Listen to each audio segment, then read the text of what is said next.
Chess Diagnostic. Hello everybody and welcome to Chess Diagnostic. This is Andrew. Today I was reading an article from 2014 where Karpov is quoted as saying that he thought Fischer and himself were stronger than Magnus Carlsen. I was looking at some games between Carlsen and Karpov, and there's not many, but the latest one that I saw here was when Magnus Carlsen was 18 and he absolutely crushed Karpov in a blitz game. Carlsen started the game with d4. We get knight to f6, c4, e6, and knight to f3. So the anti-Nimzo, basically Carlsen doesn't want to play knight to c3 and doesn't want to deal with the bishop to b4 pin. So he leaves it open with knight to f3 where he can either play in the center or play g3 and fianchetto based on what black plays. So Karpov plays b6 and then we get g3. So Carlsen's planning to meet the bishop fianchettoing with his own bishop development to g2. Karpov plays the normal line bishop to a6, threatening the c4 pawn.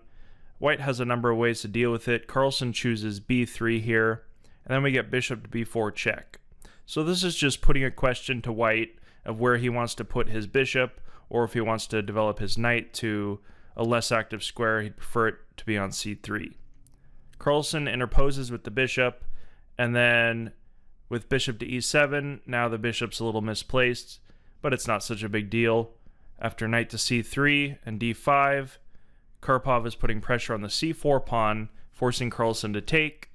He takes back with the knight, and then he plays e4, pressuring the knight either to exchange and putting his bishop on an active square, as well as threatening the bishop on a6. So Karpov takes, and then Carlsen is basically artificially castling, bringing his king to g2, and then eventually bringing his rooks in, and just playing in the center and on the queen side. The knight moves back, bishop to f4, activating the bishop, and with the plan to put pressure on c7, playing, for example, knight to b5, and then the rook comes in. Of course, black castles, and then white artificially castles. Carlsen's one move away from connecting his rooks and having an active position. Karpov complicates the game. Instead of developing, for example, a normal move, the knight, he threatens this knight here, and Carlsen decides to tactically complicate the game with knight to b5. So Karpov puts the question to Carlsen with a6, and Carlsen has calculated this all out. So it looks like after knight takes c7, the rook can capture, and he might lose two minor pieces for a rook, but he's calculated this whole line out, and after a3, the bishop moves back. Carlsen actually makes a mistake pushing d5. For example, if the rook takes, then he could just play d6 and get his piece back with a equal position. But a better move was to simply play queen to c2, bring the rook in, and this knight would have caused a lot of problems for black. So Karpov decides to just take the e4 pawn, and after taking the pawn on e6, the queens could just trade, but of course Carlsen would have a better position. Instead, we get a mistake from Karpov playing g5. Now, this move looks like it's attacking the bishop at first, but it's actually creating weaknesses on the king side, as well as allowing white to just break through with an extra pawn exchange. Carlsen, instead of, well, he should have just taken the pawn on f7, for example, just check, and then actually we get this line where everything trades, and Carlsen ends up with two pawns. But of course they didn't go for this line because it's a kind of a complex computer line where everything just trades, and Karpov didn't want to go for this line because he wanted to keep as many pieces on the board. So we're back at g5. Carlsen plays knight to d5. This is a move back, but it does centralize the knight, so it is logical. But after g takes f4, black actually has a slight advantage because white just gave away a piece. So Carlsen's trying to win his piece back, but he evaluated this position a little more clearly because the weak king side allows Carlsen to start a strong attack. So he brings the rook in, threatening the knight, Now, instead of the knight back, now, of course, notice this is a move back by Karpov. Just from your understanding, you should know that a move back reduces your activity, so it's not as strong. He should have just played f5. Oh, let's go back here. So f5, and then after knight takes f4, actually white is at a slight disadvantage because he's down a piece, but he has some pawns and some compensation. But if black would have just consolidated this knight, this pawn's already blockaded by the bishop, he would have been standing better. Instead, he makes a mistake with the knight back, and now Carlsen, all his moves flow very easily.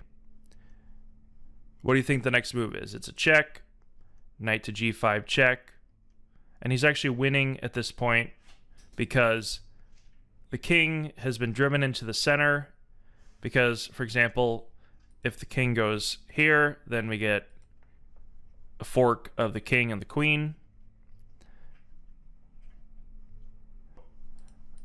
We'll look what happens if he goes here. Then it's actually after knight takes e7, check, and then the rook takes, we actually are easily winning material. All right, so that line, any line at this point is bad for black, but all the moves flow very easily. Knight takes, rook takes, queen check, and now his least active piece, the rook on 8, comes in, checking. It looks like he has some inner positions. Now, if the king takes, we just check and we win the queen for a rook. But in this position, the bishop took, the queen came in. Now, the queen can't come here because the rook's cutting in. But after the bishop is pinned, Carlsen just played rook to d1 check, winning the queen, and Karpov resigned at this point. Now, it's quite an amazing game. It's a blitz game, but it's incredibly accurate overall. And if we go through this whole game, Carlsen just makes it look so simple, so easy, and very few errors by both sides, actually. Although it just looks when Carlsen is playing a world champion or an ex-world champion, one of the strongest players ever, it looks like he just has a better understanding of the dynamics of the position.